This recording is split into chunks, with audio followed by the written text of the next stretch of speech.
स्वागत है आप सभी साथियों का हमारे इस नए वीडियो में। आप लोग कैसे हैं मुझे ज़रूर बताइएगा कमेंट में, ठीक है। एक थम्स अप अच्छा वाला देके। तो आज हम दोस्तों स्टार्ट करने वाले हैं कक्षा 12 की जो दूसरी स्टेंजा है और उस चैप्टर का नाम है कीपिंग क्वाइट। और ये किसने लिखा है तो आप लोग बोल देना भैया पैब्लो नेरूदा ने लिखा है। किसने लिखा है भैया? पैब्लो नेरूदा ने लिखा है। और इस कहानी में हमें क्या दर्शाना चाहते हैं तो ध्यान से मेरी बातों को समझिए। ये कहानी सिर्फ एक ही चीज़ पे उद्देश्य पे कार्य करती है कि यदि आप कहीं मौन रहते हैं, यदि आप कहीं शांत रहते हैं तो आप बहुत सारी समस्याओं का निवारण खुद से कर सकते हैं। और ये जो कविता है ये हमें एक क्षण के लिए रोकने पे मजबूर करती है। ऐसा क्यों कहती है? मेरी बात ध्यान से समझना मेरे दोस्त। कहानी का पहले आपको थीम समझ में आ गया ना तो कहानी पढ़ने में तो दुगना मजा आएगा, ठीक है।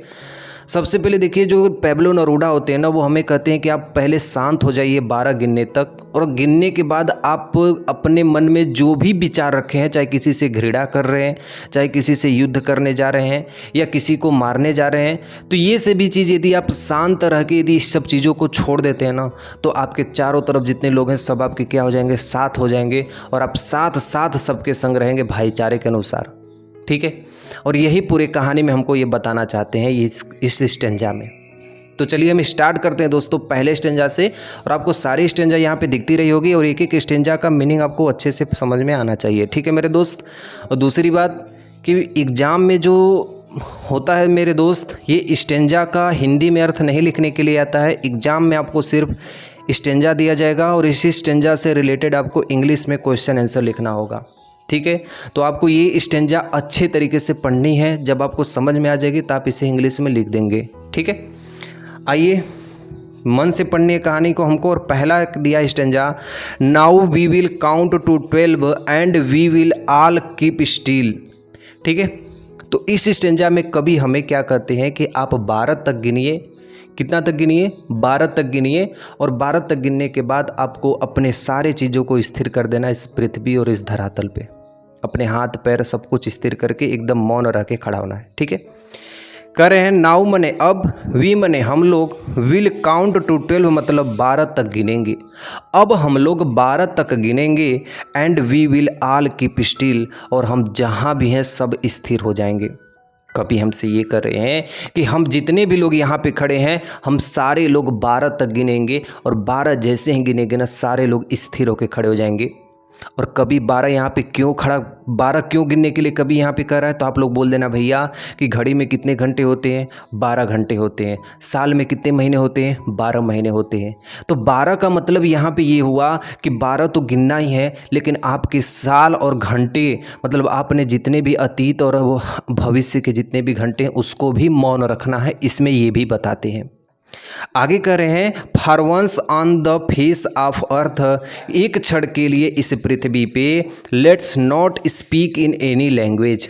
लैंग्वेज माने होती है भाषा, स्पीक माने होता है बोलना। कि आपको इस पृथ्वी पे ऐसा लगे कि कोई भी भाषा न बोली जा रही हो। एक क्षण के लिए ऐसा लगे कि इस पृथ्वी पे कोई भी भाषा न बोली जा रही हो, इतना मौन रहना है। आप लोग स्कूल जाते हैं ना, देखते हैं बगल वाले क्लास में से आवाज़ आती है, इधर वाले क्लास में से आवाज़ आती है, ऊपर वाले क्लास में से आवाज़ आती है। एक बार अगर शांत रहेंगे ना तो अगल बगल से बहुत आवाज़ आएंगी। लेकिन कभी इसमें कह रहे हैं कि आपको ऐसी तरह से शांत रहना है जहाँ पे कोई भी भाषा न बोली जाए, ठीक है। फिर आगे कर रहे हैं लेट्स स्टॉप फॉर 1 सेकेंड, और एक क्षण के लिए आपको इतना तक रुक जाना है कि and not move our arms so much, कि आपकी भुजाएं भी थोड़ी भी न हिलनी चाहिए। मेरे दोस्त ये जो आर्म्स लिखा है ना, आर्म्स का 2 मतलब है। एक होता है भैया भुजा और एक होता है जब हम लड़ाई करते हैं तो उसके बारे में करें। तो कभी हमसे ये कह रहे हैं कि आपकी भुजाएं भी रुक जानी चाहिए और आप जो युद्ध कर रहे हैं वो भी युद्ध रुक जाना चाहिए। जो युद्ध होते हैं देशों देशों में जो युद्ध होते हैं, ठीक है, वो युद्ध भी क्या होना चाहिए? रुक जाना चाहिए। और यदि 12 तक गिन रहे हैं तो 12 तक गिनने के बाद आपके जो हाथ और पैर हैं एकदम स्टिल यानी एकदम स्थिर हो जाना चाहिए, ठीक है। आगे पहले लाइन के अर्थ इसको मैं एक बार रिपीट कर लेता हूँ मेरे दोस्त, क्योंकि इस चैप्टर का सबसे इम्पोर्टेंट पहला ही वाला स्टेंजा है, ठीक है, ध्यान से देखना। इसमें कभी हमसे ये कर रहे हैं कि अब हम लोग 12 तक गिनेंगे और 12 जैसे ही गिनेंगे हम लोग स्टिल यानी स्थिर हो जाएंगे। 12 इसलिए वो गिनना चाहते हैं क्योंकि घड़ी में भी 12 घंटे होते हैं और महीने में भी 12 महीने होते हैं। और कह रहे हैं कि एक पृथ्वी पे हम लोग एक क्षण के लिए ऐसे रुक जाएंगे जैसे मानो इस पृथ्वी पे कोई लैंग्वेज ही ना बोली जा रही हो, कोई भाषा ही ना बोली जा रही हो। और फिर हमें ये कहते हैं कि एक क्षण के लिए हमें इस तरह से रुक जाना चाहिए कि जैसे हमारी भुजाएं ही एकदम क्या हो गई हो, स्थिर हो गई हो, ठीक है, स्टिल हो गई। और हम कभी भी आर्म्स का मतलब मैं 2 बताया हूँ, ना ही आप किसी से क्या कर रहे हैं, युद्ध कर रहे हैं। ठीक, नेक्स्ट स्टेंजा देखिए, stanza number 2। It would be an exotic moment without rush without engines we are together in the sudden strangers. इसमें कभी हमें ये बताते हैं कि यदि हम अपनी भुजाओं को रोक देते हैं यानी युद्ध करने को रोक देते हैं तो हम बहुत सारी चीज़ों को मिला सकते हैं अपने में। कैसे? It would be an exotic moment. Exotic का मतलब होता है मोहक। यदि हम अपने आप को मौन रख के यदि युद्ध न करते हैं, अपने आप को एकदम स्थिर रखते हैं, ना किसी से लड़ाई झगड़ा करते हैं, तो ये बहुत ही मोहक क्षण होगा। ये बहुत ही क्या होगा, एक मोहक क्षण होगा। विदाउट रस, बिना किसी जल्दबाजी के, विदाउट इंजन्स, बिना किसी मशीने से, बिना किसी जल्दबाजी के, बिना किसी मशीन से हम एक साथ साथ हो सकते हैं। We will all together, we will all together मतलब हम लोग साथ साथ हो सकते हैं। यदि हम किसी दूसरे देश से यदि युद्ध नहीं कर रहे हैं और हम क्या करें, ना मशीन का उपयोग किए, ना हम किसका उपयोग किए, ना ही कोई जल्दबाजी का उपयोग किए, फिर भी हम क्या हो गए, साथ साथ हो गए। क्यों? क्योंकि हमने क्या सीखा भैया, बोल दोगे, हमने मौन रखना सीख गया, तो इसलिए क्या हो गया, हम लोग साथ साथ हो गए। ठीक है, इन ए सडन स्ट्रेंजर्स, जैसे अजनबी लोग एकदम साथ रहते हैं, जैसे अजनबी लोग क्या होते हैं, एकदम साथ होते हैं, वैसे हम लोग साथ रख जाएंगे। ठीक है, नेक्स्ट स्ट्रेंजर देखिए। Fisherman in the cold sea would not harms whales. तो इस स्टेंजा में कभी हमसे ये बताने की कोशिश कर रहे हैं कि जैसे कभी आपने देखा होगा कि समुद्र में मछलियाँ मारी जाती है, तो बोलेंगे हाँ भैया मारी जाती है। तो हम लोग घर में, अपने घर में तो नमक भी खाते हैं, तो नमक में खाते हैं भैया, तो नमक बनती कैसे है? तो समुद्र के पानी से जो सोडियम क्लोराइड निकलती है उससे नमक बनती है, ये तो सबको पता होती है।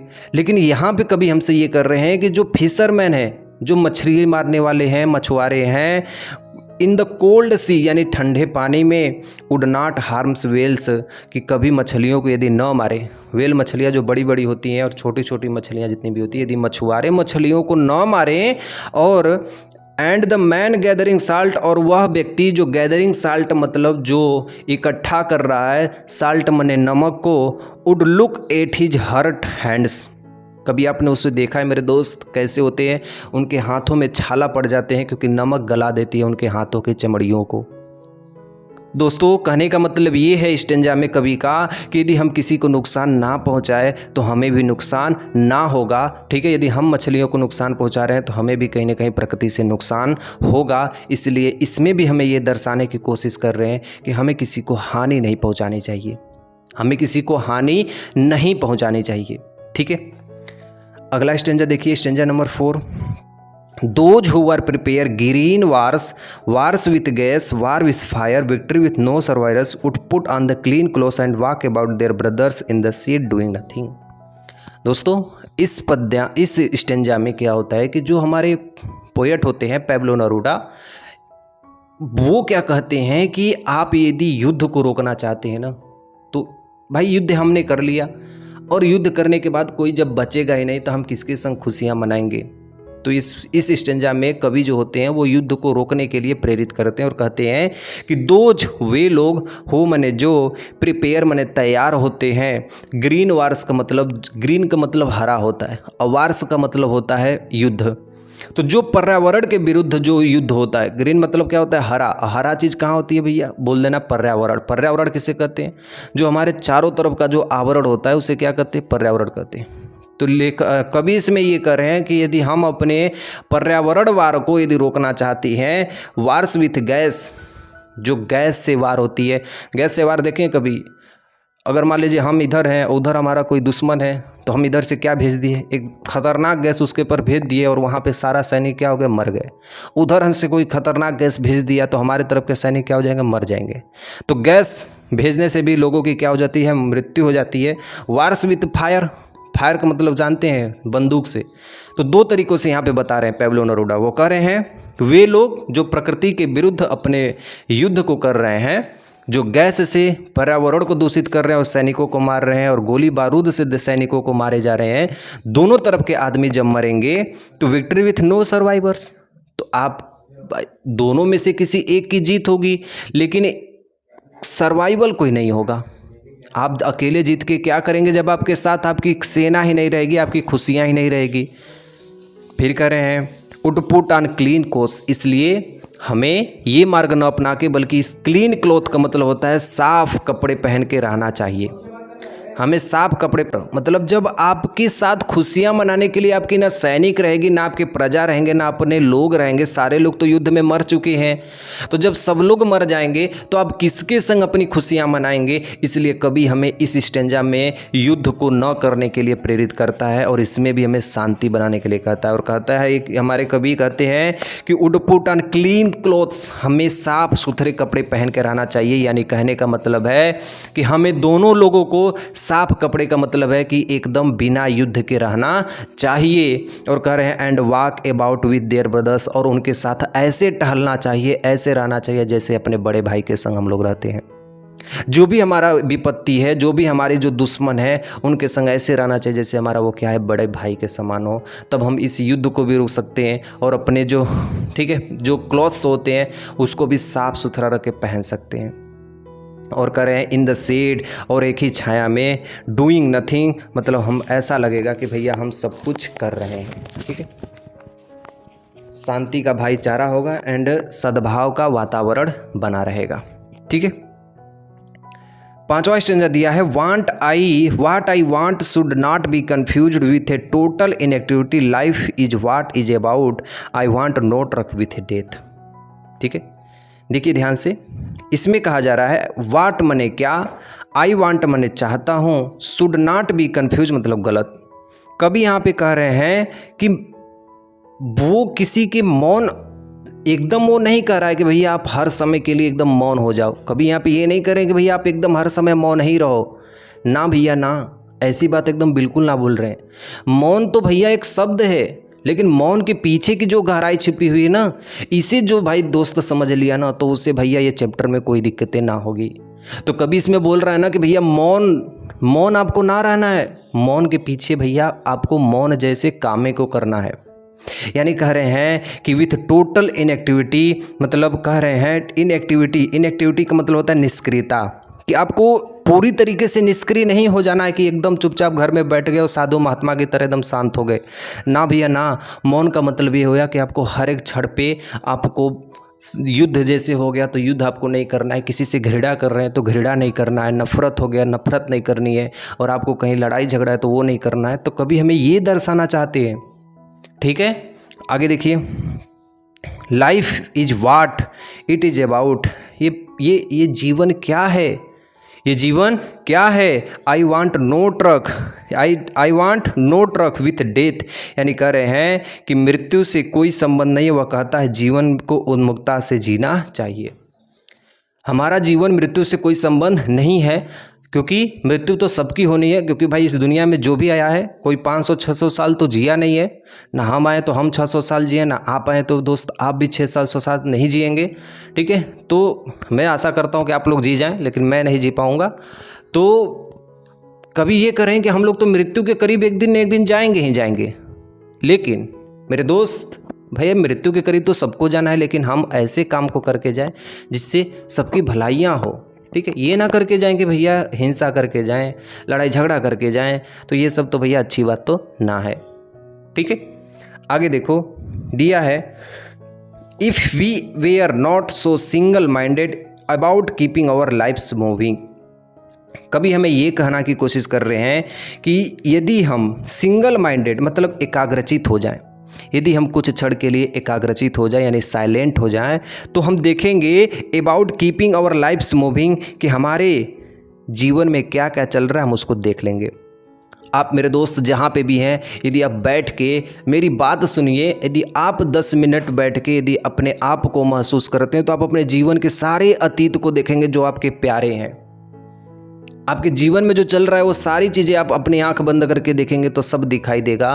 और वो कह रहे हैं कि and for once could do nothing, और एक क्षण के लिए जब आपको ऐसा लगे कि आप कुछ भी नहीं कर सकते हो, चारों तरफ से यदि आप हार गए हो, तो वो कह रहे हैं परहैप्स ए ह्यूज साइलेंस, आपको एक लंबा सा शांत लेना है।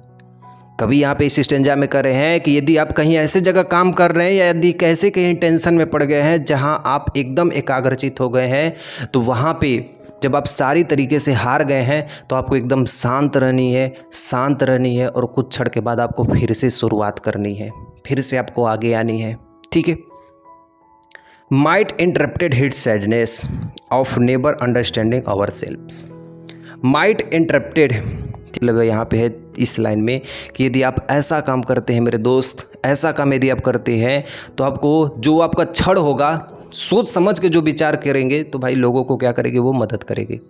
देखें कभी नहीं देखें, आप कभी जल्दबाजी में कोई फैसला लीजिए। एक व्यक्ति कोई है जल्दबाजी में एकदम फैसला ले लिया, हाँ हम कर देंगे, ये कर देंगे, वो तो। एक व्यक्ति जो शांति से एकदम भाई सोच समझ के अपना फैसला ले रहा है, तो ज़्यादा गलत किसका होने के चांस है? जो जल्दबाजी में फैसला लिया हो।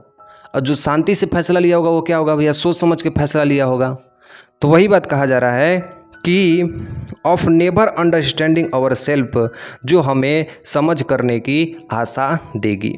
And threatening our self with death, लोग अपने कार्यों को मृत्यु के भय के कारण पूरा करते हैं। यह शांति का उनके स्वयं को बेहतर रूप से बनाने का समय देगा। एंड ऑफ थ्रेटनिंग मतलब होता है खतरा। मीनिंग लिख लेना मेरे दोस्त। थ्रेटनिंग मतलब होता है खतरा, आवर सेल्फ मतलब खुद के बारे में, विथ डेथ मतलब मृत्यु से पहले। कि मृत्यु से पहले एक लोगों के बीच में एक खतरा होता है, एक डर होता है कि मैं मरने से पहले ये चीज़ें करके जाऊं। ठीक है, मरने से पहले लोगों को क्या होते हैं, डर होते हैं कि मैं ये चीज़ें करके जाऊं, या खुद पढ़ लूं, अपने बच्चों को पढ़ा लूं, अपने घर में ये सुविधाएं ले लूं, ये चीज़ कर लूं। अपने नीड के अनुसार वो अपनी डर के कारण, मृत्यु के डर के कारण ये सब लोग करते हैं। कभी हमें ये बता रहे हैं कि मृत्यु के कारण लोग ये क्या करते हैं। Perhaps the earth can teach us, लेकिन शायद यदि मैं नहीं समझा पाऊँ तो ये पृथ्वी ज़रूर आपको समझाएगी। एज जैसे कि व्हेन एवरीथिंग सीम्स डिस, जैसे कि मानो सब कुछ खत्म हो चुका हो, जैसे मानो सब कुछ क्या हो चुका हो, ख़त्म हो चुका हो। And later proves to be allied, और बाद में आपको जीवित रहने की मौका देती है। Now we will count to 12 and you keep quiet and I will go. अब हम लोग फिर से 12 गिनेंगे और फिर से आप लोग शांत हो जाएंगे, और फिर हम लोग यहाँ से क्या होंगे, चले जाएंगे। फिर हम लोग कहाँ चले जाएंगे, चले हो जाएंगे। तो इस स्टेंजा में बता रहे हैं कि यदि हमारा इस पृथ्वी पे जीवन है तो हम अगला जीवन पाएंगे, अगला जीवन पाएंगे, अगला जीवन पाएंगे। तो भाई आत्मा तो भाई ठीक है, लेकिन शरीर क्या हो रही है, छोड़ रही है। इसका मतलब ये कि भैया यदि हम अपने आत्मा को भी शांत करना चाहते हैं तो हमें क्या रखना पड़ेगा, मौन रखना पड़ेगा। ठीक है। और कभी यहाँ पे 12 तक गिनते हैं, और 12 तक गिनने के बाद फिर वो चले जाते हैं कहीं दूसरी तरफ। अब वहाँ पे भी प्रचार करते हैं, वहाँ पे भी 12 गिनते हैं, और वहाँ पे भी ऐसी सारी चीज़ों को बताते हैं। तो एक तरह से ये चैप्टर जो है ना मेरे दोस्त, ये जो मेरा चैप्टर है ना, ये बहुत इंपॉर्टेंट बनता है। Because of survival in our lifes, जैसे हम अपने जीवन में जीवन को जीते हैं, उस कारण ये चैप्टर सबसे इम्पोर्टेंट बन जाता है। तो मौन का मतलब आप लोग मेरे दोस्त सभी स्टेंजा में मैं आपको बताते हुए चला हूँ कि यहाँ पे क्या अर्थ है। एक मौन का अर्थ क्या है, घृणा। एक मौन का अर्थ क्या है, युद्ध। एक मौन का क्या है, नफरत। एक मौन का अर्थ क्या है। तो हर एक जगह भैया एक मौन का पर्यावरण भी है। तो मौन का मतलब ये है कि हमें शांति बनानी है हर एक क्षेत्र में, ना कि भैया मौन का मतलब है कि आप तपस्वी की तरफ बैठ जाओ और वो आपका क्या कहलाएगा, मौन कहलाएगा। ना भैया ना, ऐसे मत सोचना। मौन का अर्थ यहाँ पे कोई दूसरा चीज़ है। और इस चैप्टर के हर एक स्टेंजा को आप पढ़िए मेरे दोस्त, आपको सब कुछ समझ में आ जाएगा। ठीक है। और कैसा लगा वीडियो भाई, कमेंट में एक बार ज़रूर थम्स अप कर देना, सिर्फ थम्स अप कर देना मेरे दोस्त। बस आपको मन से पढ़नी है, लाइक कमेंट तो मेरे दोस्त बात की बात है। ठीक है। मिलता हूँ नेक्स्ट वीडियो में, तब तक के लिए जय हिंद।